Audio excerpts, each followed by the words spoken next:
Well, I'm Joe McNamara. I represent the 8th District, which is part of Roanoke County, part of Montgomery County, all of Craig County, and all of Salem City.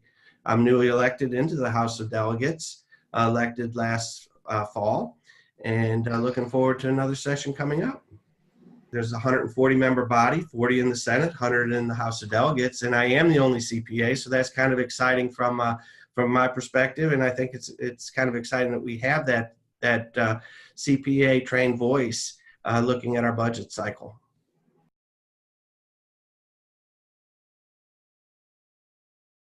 Well, I would say, the whole concept of being a CPA in the public arena, when you look at the Commonwealth of Virginia, it's roughly $21 billion general fund. The total budget's about 3 times that. So you have 140 legislators, and of those 140 legislators, there's one that's a CPA. And so I think it definitely is, it certainly doesn't hurt the General Assembly. And I think it brings a very critical analysis from a budgeting perspective, which even when I was on elected office in the local level, that was always where I kind of spent most of my time. What I really enjoyed was the whole budgeting process and tax policy and trying to make good sense and use of tax policy. At the local level, you're somewhat limited, but at the state level, you have more capabilities and there's more things you can do to try to influence and change the lives of Virginians. So it's very exciting from that perspective.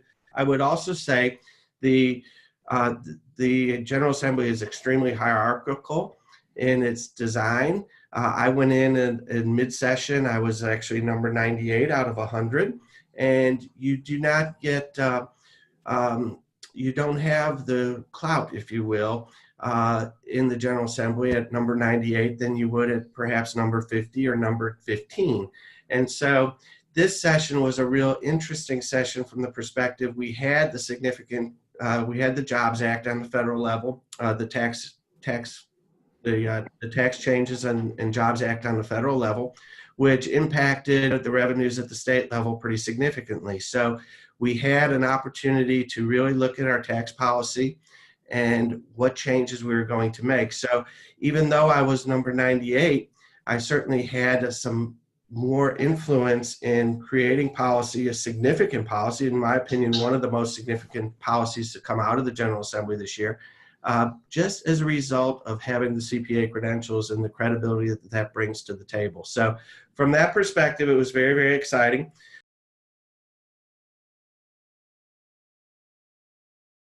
The very first day of the General Assembly, I did put a tax bill in. The tax bill, it was not only a tax bill, but it was also a conformity bill. It was a fairly simple bill from this perspective. All it did was it doubled the standard deduction. So the single went from $3,000 to $6,000. The joint went from $6,000 to $12,000. The other thing, it advanced the conformity up to our tax code to December 31st, 2018. But it also went a step further, and it conformed the Virginia tax code to the federal tax code in areas where it was previously non-conforming, areas like net operating loss carrybacks and the accelerated depreciation. So it was a very easy to understand bill, very simple to explain, and I thought it provided roughly a revenue neutral environment for the Commonwealth of Virginia. There were also a number of other bills. There was about 6 or 7 bills on the House of Delegates that were put in for consideration for this General Assembly. Very early in the process, there was a meeting called by leadership of all the people, the delegates that had submitted a tax bill. Being a submitter of a tax bill, I was part of that meeting. And there was a tax bill I presented. There was a couple tax bills from some tax foundations that were carried by other delegates. And there was a tax bill from Delegate Tim Hugo, House Bill 2529. We met and we kind of talked about the differences in those bills. The House Bill 2529, Tim Hugo's tax bill, had a slight increase in the standard deduction. It increased it by 33%. The single went from $3,000 to $4,000, and the joint went from $6,000 to $8,000.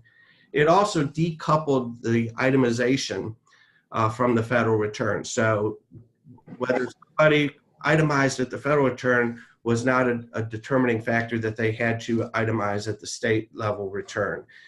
It removed the $10,000 cap on state and local real estate and personal property taxes. It also, I think, removed, it decoupled from the state as far as the mortgage interest deduction. I think it went back to the $1 million. I'm not positive about that, but and it also allowed for some of the disallowed deductions at the federal level from global low tax income, and allowed that to be deducted on the state return. When we met and discussed the various different tax proposals, I did have some concerns with House Bill 2529. Most specifically was the decoupling of the itemization at the state level. I thought that the Commonwealth was biting off more than maybe we should chew. It would certainly require us to hire additional people. We now would no longer be able to utilize the auditing power and capabilities of the federal government, but in fact, have to create our own itemization, or excuse me, our own auditing department within the Commonwealth of Virginia.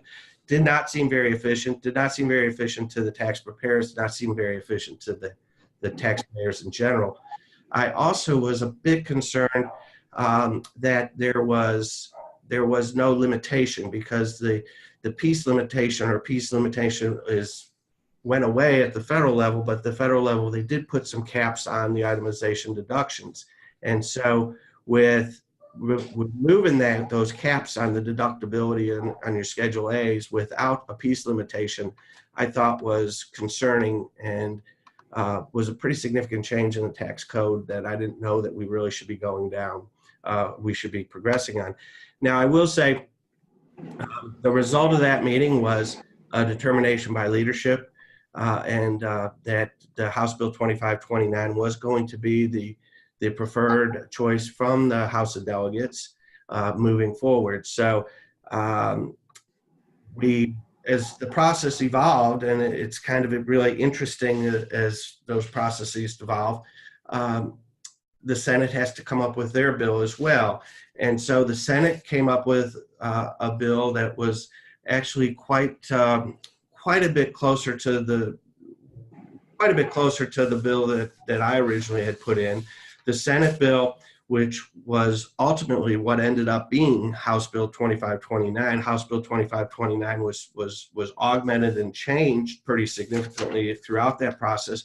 But the final bill that ended up passing through the General Assembly, on the delegate side, it was matched by an equivalent bill at the Senate side, did conform to the federal tax law going forward, beginning in tax year 2019, but it had a 50% increase in standard deduction, which was a little lower than what I was looking for.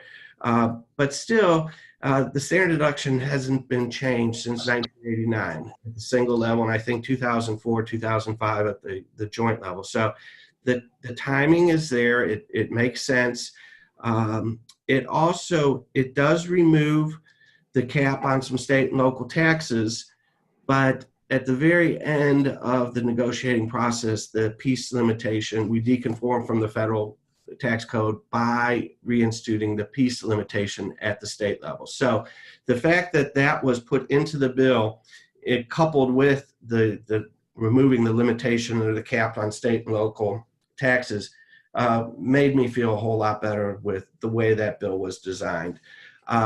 It did keep some of the areas of nonconformity that currently exist, but that can be a topic as we go forward to this coming year. It does allowed some of the deductibility for the GILTI taxes, the global income from low tax areas, which it's a fairly small portion revenue impact on the bill. So, but it wasn't something that would have been my first choice, and it did for the first time, at first discussion area within the General Assembly, it did also look at some of the disallowed business interest income and the deductibility of that to some extent. I think 20% of it was being allowed at the state return. So it had some business-friendly provisions, but it also had some individual taxpayer provisions that were very friendly.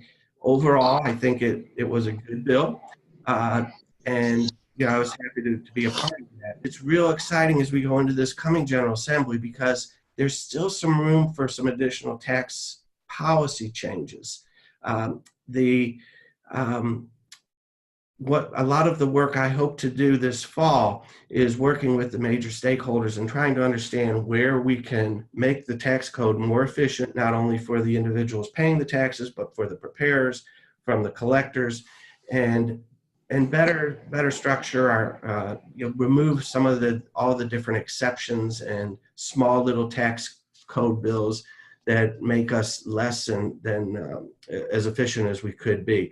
I think there's probably 80 to 120 million dollars available to still do some work with tax policy before you start impacting overall revenue streams, which that is a consideration as well.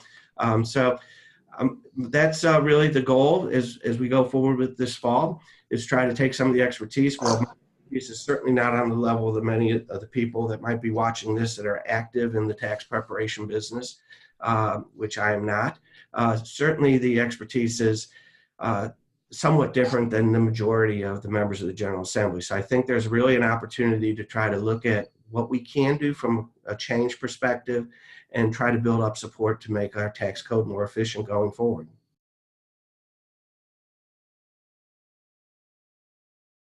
I think there's about 20 states that do rolling conformity currently. So there will be a rolling conformity bill that I will sponsor in the General Assembly this fall. I think it makes great sense. You can take the rolling conformity and you can then tweak from the rolling conformity if that's the desire of the General Assembly. That seems to make more sense to take the lion's share conforming and tweak, as opposed to start from bare piece of paper, white paper, and then try to create a conformity year after year, which we did this year. So yes, thank you. That will be part of the legislative program this year.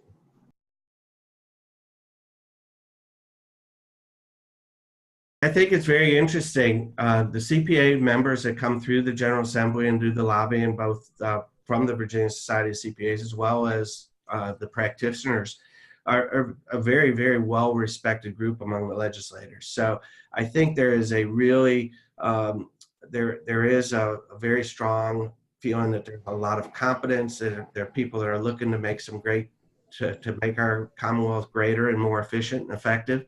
And so I think just being involved, touching base with your legislators, making sure they realize, when we were going through the whole tax conformity issue this year, there is not a, there's less than 100% understanding of the impact of not conforming early does to the people in does to really all the taxpayers in Virginia. So there's certainly those that understand that very clearly, but there's probably many more that do not understand the real significance of it. So making sure people are aware, they know, but being involved is clearly the biggest thing. And the other thing is reach out to legislators when you see things that you come across on a daily basis that just don't make sense, and give us a chance to try to look at it and see if we can't make some changes.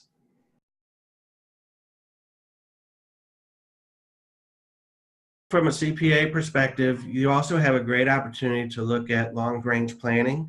So when you look at what is our rainy day funds, what are our cushions, there's really very nice, easy, simple ways to try to build up those cushions on an incremental basis. And the CPA mindset and the thought process is that exact thought process that can think through it, kind of lay out and make it very understandable.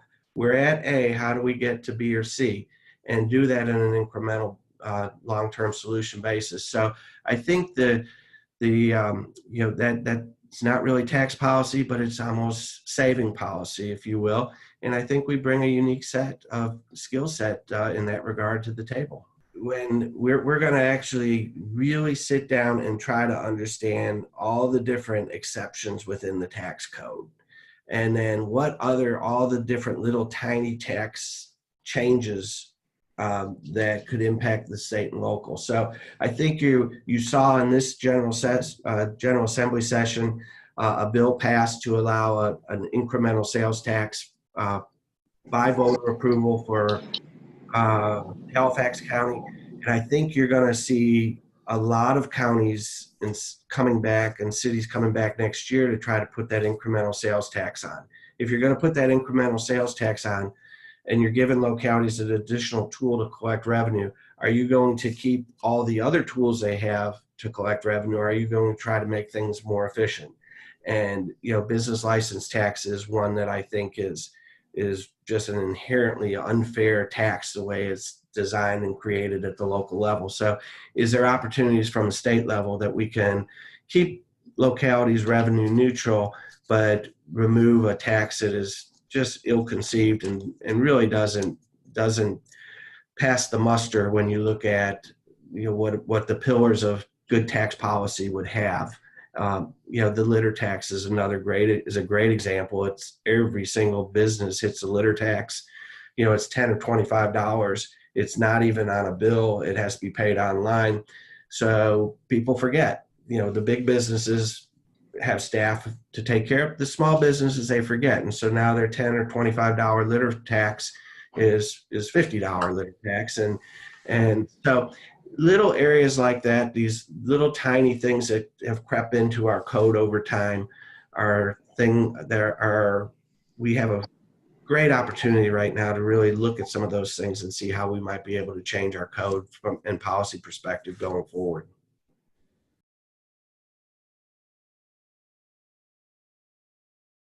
One of the things that is, I think, real important for CPAs and people that have real interest in government is making sure that they understand who the candidates are in the primary, if they have a primary. And oftentimes those primaries are, for all intents and purposes, the general election. Even in the general election, I know the CPA group as a whole is a very good voting group, but how can they get involved perhaps a little bit more from helping the candidate of their choice, whether it be knocking some doors, maybe some financial contribution, calling friends, and otherwise making sure that the people that we're putting in these offices that are making these decisions that impact all of our lives are the right people, or the best people that we could possibly put in these offices.